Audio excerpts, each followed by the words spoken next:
teman-teman, dalam video pembelajaran ini kita akan mempelajari materi mengenai tata surya.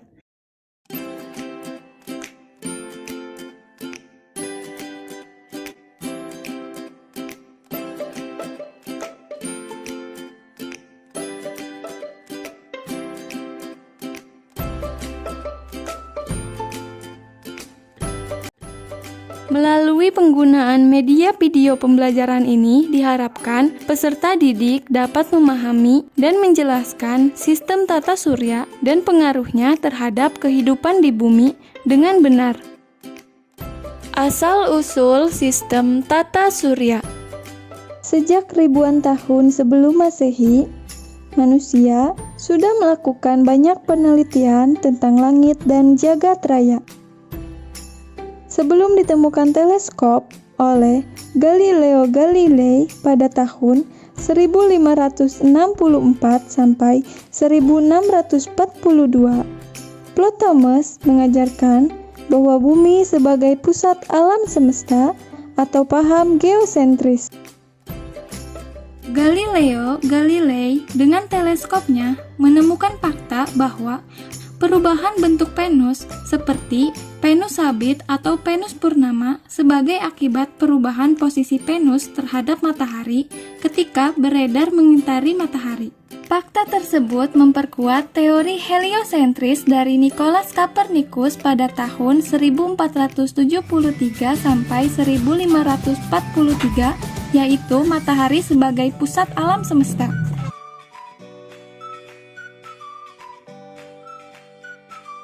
Tata surya adalah kumpulan benda langit yang terdiri atas sebuah bintang yang disebut matahari dan semua objek yang mengelilinginya. Tata surya terletak di dalam satu galaksi. Galaksi yang kita tepati adalah galaksi Bima Sakti. Galaksi Bima Sakti disebut juga Milky Way. Bumi, tempat kita berpijak, adalah salah satu dari 8 planet yang ada di dalam tata surya. Selain 8 planet tersebut, juga terdapat anggota tata surya yang lain, yaitu satelit, komet, asteroid, dan meteorit. Karakteristik komponen tata surya. Komponen tata surya terdiri dari matahari, planet-planet, dan planet-planet kerdil. Matahari berupa bola gas yang sangat besar dan menyebabkan matahari menjadi sangat panas. Suhu di pusat matahari mencapai 15 juta derajat Celcius. Sementara itu, suhu di permukaan mencapai 6.000 derajat Celcius. Energi sinar matahari ini membantu perkembangan kehidupan di bumi melalui fotosintesis dan mengubah iklim dan cuaca bumi. Dampak matahari terhadap bumi luar biasa dan sudah diamati sejak zaman prasejarah. Planet adalah benda angkasa yang tidak memancarkan cahaya sendiri dan beredar mengelilingi matahari. Semula dalam sistem tata surya terdapat 9 buah planet.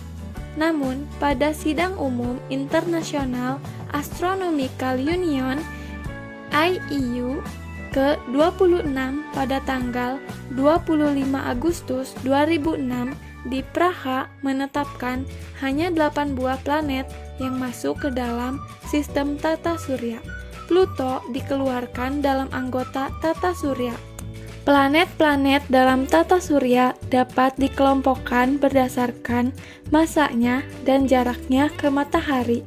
Berdasarkan masanya dikelompokkan menjadi planet bermassa besar atau planet superior dan planet bermassa kecil atau inferior planet. Planet superior yaitu planet Jupiter, Saturnus, Uranus, dan Neptunus. Sedangkan planet inferior yaitu Merkurius, Venus, Bumi, dan Mars. Berdasarkan jaraknya ke matahari, planet dapat dibedakan atas 2 kelompok planet, yaitu planet dalam atau planet interior dan planet luar atau planet eksterior. Planet dalam yaitu planet-planet yang jarak rata-ratanya ke matahari lebih pendek daripada jarak rata-rata planet bumi ke matahari. Kelompok planet dalam adalah Merkurius dan Venus. Adapun yang termasuk kelompok planet luar adalah Mars, Jupiter, Saturnus, dan Neptunus. Teman-teman, untuk memahami lebih jauh mengenai ke-8 planet tersebut, mari kita pelajari karakteristik pada 8 planet tersebut.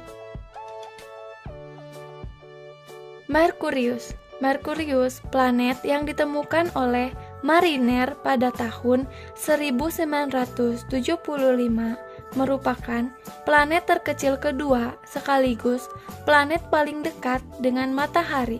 Jaraknya yang hanya 57.900 km dari matahari membuat Merkurius memiliki suhu permukaan yang sangat tinggi, yaitu 467 derajat Celcius. Merkurius tidak memiliki atmosfer dan tidak memiliki satelit alami. Venus memiliki ukuran, massa, komposisi, dan jarak ke matahari yang sama dengan bumi. Namun, Venus tidak memiliki lautan dan hanya ditutupi atmosfer karbon dioksida yang tipis. Sifat gas karbon dioksida sebagai pemicu efek rumah kaca mengakibatkan Venus memiliki suhu permukaan 450 derajat Celcius sampai 475 derajat Celcius, suhu yang mampu untuk melelehkan timbal. Selain itu, titik-titik asam sulfat H2SO4 yang ada pada atmosfer membuat Venus tampak sebagai planet yang berwarna kuning. Venus dikenal dengan planet bintang pagi atau bintang timur atau bintang kejora. Bumi adalah satu-satunya planet di tata surya yang dapat dihuni. Atmosfernya terdiri dari nitrogen dan oksigen, mampu melindungi manusia dari bahaya radiasi matahari dan membakar meteor yang jatuh ke bumi. Bumi berjarak 1.409.600 km atau 1 SA dari matahari. Bumi memiliki satu satelit yang bernama Bulan. Planet Mars. Permukaan Mars bersuhu minus 125 derajat Celcius sampai minus 35 derajat Celcius. Banyak mengandung besi oksida, membuat Mars tampak sebagai planet merah. Atmosfer Mars terdiri atas karbon dioksida, nitrogen, dan argon. Mars memiliki 2 satelit kecil yang bernama Phobos dan Deimos. Jupiter sebagai planet terbesar di tata surya memiliki jarak 7.078.300.000 km atau 5,20 SA dari matahari. Atmosfer Jupiter banyak mengandung hidrogen dan helium. Hampir setiap waktu di permukaan Jupiter selalu terjadi badai, terutama di titik besar yang tampak berwarna merah. Jupiter memiliki 4 satelit besar dan 63 satelit kecil. Io merupakan satelit Jupiter yang memiliki banyak gunung berapi aktif. Ganymede merupakan satelit terbesar Jupiter yang memiliki medan magnetiknya sendiri. Europa dan Callisto merupakan 2 satelit Jupiter yang memiliki lautan es beku. Saturnus merupakan planet terbesar kedua di tata surya yang terkenal karena keindahan cincin es yang melingkarinya. Cincin Saturnus tersusun atas es dan batuan yang sangat besar. Saturnus memiliki lebih dari 47 satelit alami. Salah satu yang terbesar, lebih besar dari Merkurius adalah Titan. Uranus dan Neptunus adalah merupakan planet gas yang berwarna biru yang ditemukan melalui dengan awan tebal yang menutupinya. Periode revolusi Uranus terhadap matahari mencapai 84 tahun. Uranus memiliki orbital yang tidak biasa. Planet yang memiliki 27 satelit alami ini memiliki atmosfer yang banyak mengandung hidrogen, helium, dan metana.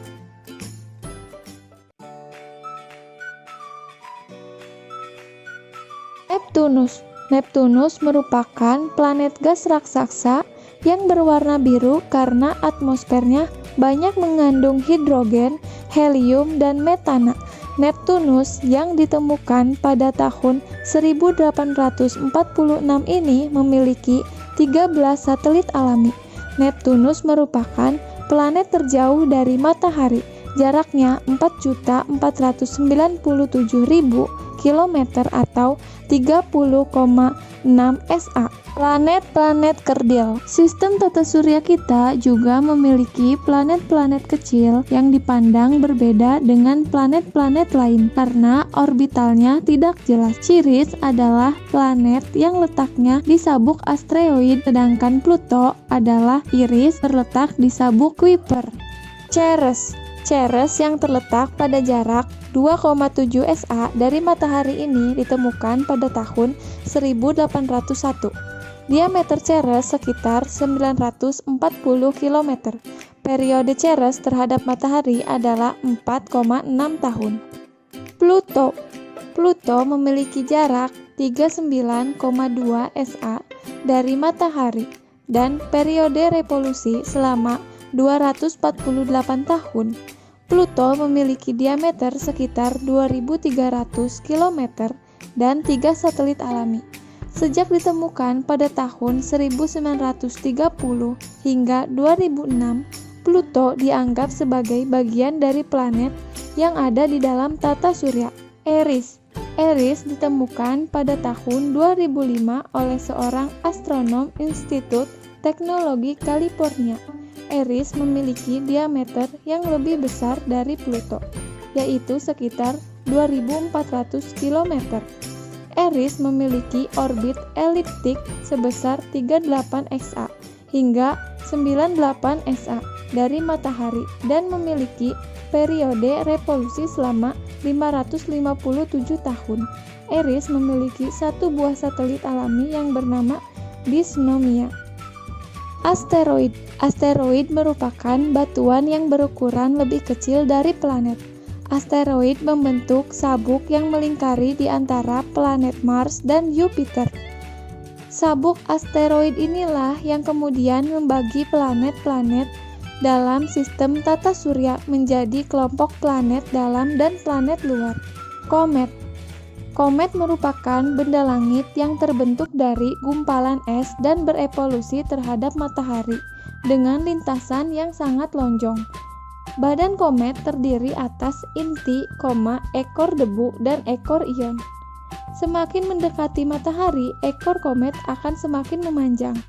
Komet yang jaraknya dekat dengan bumi akan secara periodik tampak saat melintas. Misalnya, komet Halley yang terlihat setiap 76 tahun sekali. Meteoroid adalah benda langit yang bergerak melintasi atmosfer bumi. Jika meteoroid tersebut masuk dan terbakar habis di atmosfer bumi disebut meteor. Namun, jika meteoroid tersebut masuk ke atmosfer hingga sampai ke permukaan bumi disebut meteorit. Meteor yang ukurannya sangat besar tidak akan habis terbakar di atmosfer. Meteor tersebut mampu mencapai permukaan bumi sebagai meteorit dan menimbulkan ledakan yang cukup besar. Dampak terbesar meteorit yang pernah jatuh ke bumi adalah terbentuknya kawah Beringer di Arizona sekitar 50.000 tahun yang lalu. Meteorit yang ditemukan di bumi kebanyakan merupakan batuan yang mirip seperti batuan penyusun mantel bumi. Gerak planet-planet. Gerak benda langit yang berputar pada sumbunya disebut rotasi. Gerak benda langit yang mengelilingi benda langit yang lainnya disebut revolusi.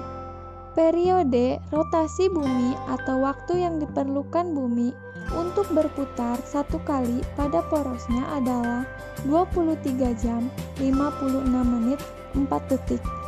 Periode revolusi bumi atau waktu yang diperlukan bumi untuk mengelilingi matahari satu kali adalah 365 1/4 hari atau 1 tahun. Periode revolusi bulan terhadap bumi adalah 29 1/2 hari atau 1 bulan. Periode rotasi dan revolusi planet-planet dengan kecepatan yang berbeda-beda, yaitu sebagai tabel berikut ini. Gerak bumi dan bulan. Gerhana bulan dan gerhana matahari. Sama seperti bumi, bulan tidak memiliki cahaya. Bulan tampak bersinar terang karena memantulkan cahaya dari matahari. Namun, bagaimana jika cahaya matahari yang akan menuju bulan terhalang oleh bumi? Fase bulan. Gaya gravitasi bulan terhadap bumi mengakibatkan terjadinya pasang surut air laut. Air laut akan pasang saat permukaan bulan atau matahari menghadap langsung ke bumi.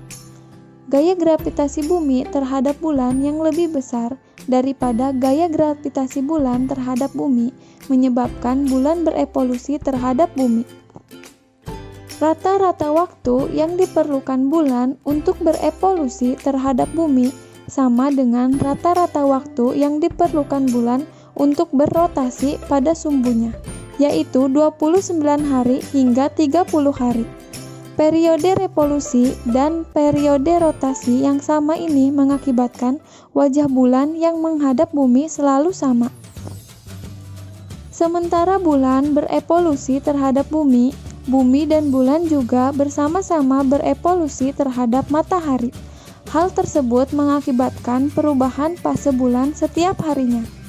Para ahli astronomi mengakui adanya dua jenis bulan, yaitu bulan sinodis, yaitu fase orbit bulan selama 29,5 hari, dan bulan sideris, yaitu fase orbit bulan selama 27,5 hari. Selain mengakibatkan perubahan fase bulan, revolusi bumi dan bulan terhadap matahari juga mengakibatkan beberapa kejadian langka yang sangat menarik. Di antaranya adalah gerhana bulan dan gerhana matahari. Gerhana bulan terjadi ketika bulan, bumi, dan matahari terletak pada garis lurus. Cahaya matahari yang menuju bulan terhalang oleh bumi, sehingga bulan tampak gelap. Gerhana matahari terjadi ketika bumi, bulan, dan matahari terletak pada garis lurus. Cahaya matahari yang menuju bumi terhalang bulan, sehingga bayangan bulan mengakibatkan bagian bumi yang tertutup tersebut menjadi gelap. Dampak terjadinya gerhana bulan bagi kehidupan di bumi. Yang pertama, terjadinya pasang surut air laut. Yang kedua, gangguan kehidupan bagi makhluk hidup. Yang ketiga, terjadinya cuaca yang sangat ekstrim. Yang keempat, malam hari menjadi lebih gelap. Dampak gerhana matahari bagi kehidupan di bumi. Yang pertama, mempengaruhi gravitasi bumi. Kedua, bisa merusak mata. Ketiga, terjadinya pasang surut bumi. Keempat, mempengaruhi perilaku satwa. Kelima, berdampak pada sistem tenaga listrik.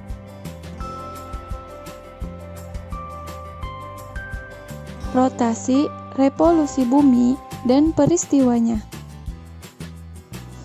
Bumi berevolusi tidak tegak lurus terhadap bidang ekliptika, melainkan miring dengan arah yang sama membentuk sudut 23,5 derajat terhadap matahari. Sudut ini diukur dari garis imajiner yang menghubungkan kutub utara dan kutub selatan yang disebut sumbu rotasi. Selain peredaran bumi mengelilingi matahari, bumi juga berputar pada porosnya yang disebut rotasi bumi. Gerak bumi pada porosnya yaitu dari barat ke timur. Waktu yang diperlukan bumi untuk melakukan satu kali rotasi dengan menempuh 360 derajat bujur adalah 24 jam atau persisnya 23 jam, 56 menit, 4 detik. Selang waktu yang diperlukan satu kali rotasi bumi disebut satu hari bumi. Ada beberapa peristiwa yang diakibatkan oleh rotasi dan revolusi bumi. Di antaranya yaitu gerak semu harian matahari, pergantian siang dan malam, perbedaan waktu berbagai tempat di muka bumi, perbedaan percepatan gravitasi di permukaan bumi, serta fotoperiode. Gerak semu harian matahari. Bagaimanakah gerakan matahari jika dilihat dari bumi? Matahari selalu terbit di sebelah timur dan tenggelam di sebelah barat. Seperti halnya ketika kamu naik kendaraan, baik mobil maupun kereta api, seolah-olah benda-benda di tepi jalan yang ikut bergerak. Padahal yang bergerak adalah kendaraan yang kamu naiki. Hal seperti itulah gambaran gerak semu benda-benda langit. Maksudnya, gerakan itu bukan disebabkan oleh gerak matahari, tetapi disebabkan oleh rotasi bumi. Gerak yang tidak sebenarnya ini dinamakan gerak semu harian matahari. Mengapa disebut gerak semu harian? Karena kamu dapat mengamatinya setiap hari atau setiap saat. Gerak semu harian matahari ini disebabkan oleh rotasi bumi terhadap sumbunya, pergantian siang dan malam. Bagian bumi yang menghadap ke arah matahari akan berputar pada porosnya dan akan mengalami siang. Sebaliknya, bagian bumi yang membelakangi matahari akan mengalami malam. Peristiwa ini terjadi secara bergantian. Inilah peristiwa siang dan malam. Kala rotasi bumi 24 jam, coba pikirkan berapa rata-rata panjang siang atau malam hari berlangsung. Panjang periode siang atau malam hari di Khatulistiwa hampir sama sepanjang tahun, yaitu 12 jam. Namun, kadang-kadang ada sedikit perbedaan, yaitu panjang siang tidak sama dengan panjang malam. Bila suatu waktu panjang siang lebih panjang dari 12 jam, maka panjang malam hari kurang dari 12 jam. Perbedaan waktu siang dan malam akan menjadi lebih besar pada tempat-tempat yang jauh dari Khatulistiwa.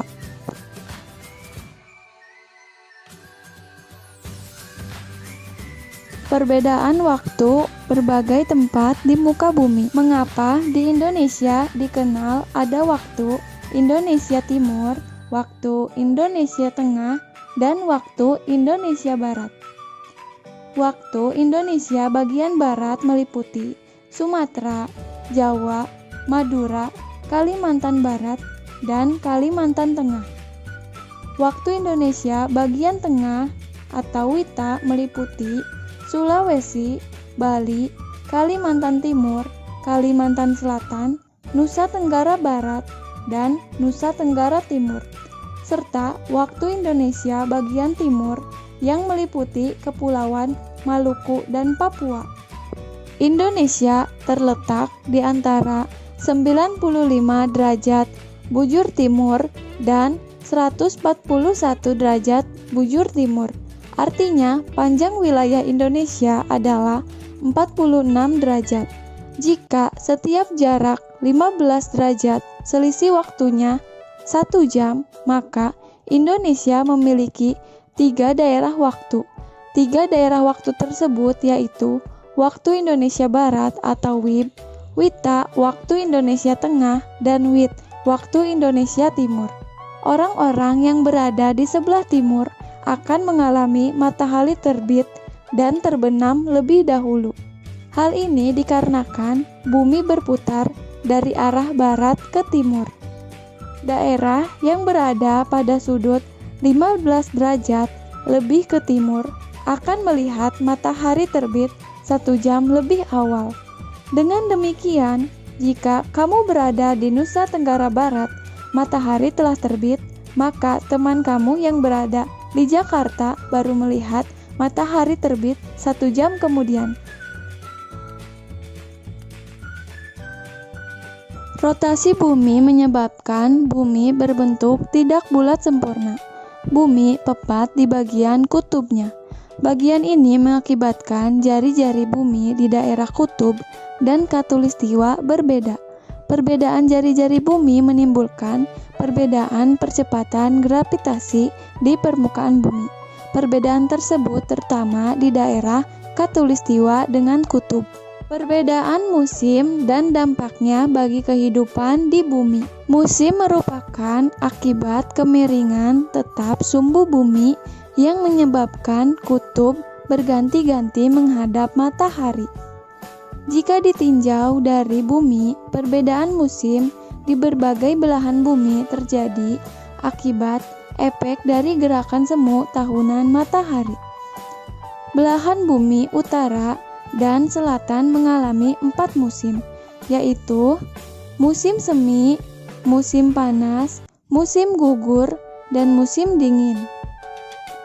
Pada tanggal 23 September sampai 22 Desember, matahari bergerak menuju belahan bumi bagian selatan. Belahan bumi utara mengalami musim gugur dan siang hari lebih pendek daripada malam hari. Belahan bumi selatan mengalami musim semi dan siang hari lebih lama.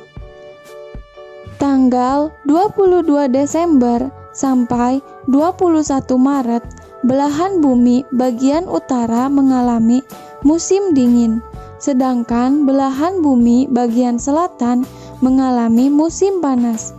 Bagian bumi yang terletak antara 23,5 derajat lintang utara dan 23,5 derajat lintang selatan, daerah tropis tidak mengalami pergantian musim. Daerah tropis seperti Indonesia mendapatkan cahaya matahari di sepanjang tahun. Fotoperiode. Periodisitas radiasi matahari merupakan lamanya matahari memancarkan sinarnya ke permukaan bumi dalam kurun waktu 24 jam. Adanya rotasi dan revolusi bumi akan mempengaruhi lamanya periode siang dan malam di berbagai tempat di bumi. Salah satu dampak perbedaan panjang siang dan malam dalam kehidupan sehari-hari dapat kamu lihat pada tumbuhan di sekitarmu. Apakah kamu setiap saat sepanjang tahun dapat menikmati buah kesukaan? Tidak semua buah dan bunga dapat kamu temukan sepanjang tahun, bukan? Hal tersebut dapat terjadi karena lamanya periode penyinaran matahari atau fotoperiode dapat mempengaruhi lamanya fase-fase suatu perkembangan tanaman tertentu. Fase-fase perkembangan yang dapat dipengaruhi oleh fotoperiode diantaranya adalah perkecambahan, pertumbuhan vegetatif, dan fase perbungaan. Berdasarkan fenomena tersebut, beberapa tanaman membutuhkan lama penyinaran yang berbeda untuk mendorong fase-fase perkembangannya. Berdasarkan respon tumbuhan terhadap fotoperiode tersebut, tumbuhan dibagi menjadi 3 golongan, yaitu tumbuhan hari panjang, tumbuhan hari pendek, tumbuhan hari netral. Tumbuhan ini merupakan tumbuhan yang menunjukkan respon berbunga lebih cepat apabila siang hari lebih panjang. Batas waktu kritis penyinaran tumbuhan harinya panjang adalah sekitar 12-14 jam. Contoh, bayam berbunga jika siang hari berlangsung selama 14 jam atau lebih. Lombak, selada, dan kebanyakan tumbuhan sereal merupakan contoh tumbuhan hari panjang.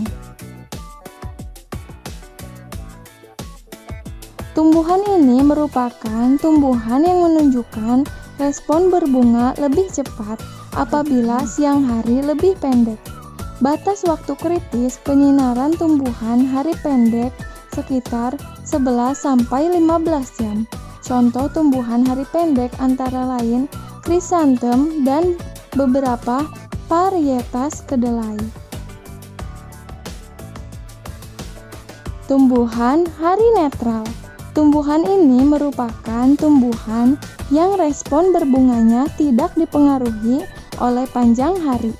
Tanaman-tanaman yang ada di daerah tropis yang mengalami 12 jam siang dan 12 jam malam dapat berbunga terus-menerus sepanjang tahun. Misalnya, tomat, padi, dan delion tidak terpengaruh oleh adanya fotoperiode dan berbunga ketika tanaman mencapai tahap kematangan tertentu dan tidak peduli seberapa panjang siang harinya tersebut. Pengaruh radiasi matahari terhadap kehidupan di bumi. Bentuk bumi yang bulat mengakibatkan tidak meratanya cahaya matahari yang diterima di berbagai belahan bumi. Cahaya matahari yang diterima di belahan bumi utara dan selatan lebih sedikit dibandingkan dengan bagian ekuator. Hal tersebut mempengaruhi adaptasi makhluk hidup pada masing-masing belahan bumi. Di kutub, hewan yang hidup memiliki ciri berbulu tebal. Bulu tebal tersebut membantu hewan untuk mempertahankan diri di cuaca dingin. Di daerah ekuator, hewan yang hidup memiliki ciri berambut tipis. Bulu tipis ini berguna untuk mempermudah penguapan cairan tubuh hewan akibat cuaca panas. Teman-teman, terima kasih karena sudah menyaksikan video pembelajaran ini. Silahkan teman-teman menyiapkan alat tulis untuk menjawab soal pilihan ganda dan esai pada kuis yang ada dalam video ini.